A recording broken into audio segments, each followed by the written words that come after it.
కీర్తనల గ్రంథం 146వ కీర్తన. యెహోవాను స్తుతించుడి, నా ప్రాణమా యెహోవాను స్తుతింపుము. నా జీవిత కాలమంతయు నేను యెహోవాను స్తుతించెదను. నేను బ్రతుకు కాలమంతయు నా దేవుని కీర్తించెదను.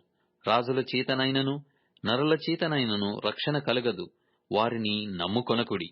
వారి ప్రాణము వెడలిపోవును, వారు మంటిపాలగుదురు.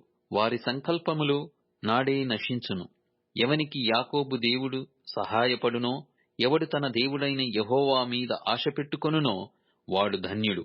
ఆయన ఆకాశమును భూమిని సముద్రమును దానిలోని సర్వమును సృజించినవాడు. ఆయన ఎన్నడును మాట తప్పనివాడు. బాధపరచబడు వారికి ఆయన న్యాయము తీర్చును. ఆకలిగొనిన వారికి ఆహారము దయచేయును. యెహోవా బంధింపబడిన వారిని విడుదల చేయును. యెహోవా గ్రుడ్డివారి కన్నులు తెరవజేయువాడు. యెహోవా కృంగిన వారిని లేవనెత్తువాడు. యెహోవా నీతిమంతులను ప్రేమించువాడు. యెహోవా పరదేశులను కాపాడువాడు. ఆయన తండ్రి లేని వారిని విధవరాండ్రను ఆదరించువాడు. భక్తిహీనుల మార్గమును ఆయన వంకర మార్గముగా చేయును. యెహోవా నిరంతరము ఏలును. సియోను నీ దేవుడు తరములన్నిటను రాజ్యము చేయును. యెహోవాను స్తుతించుడి.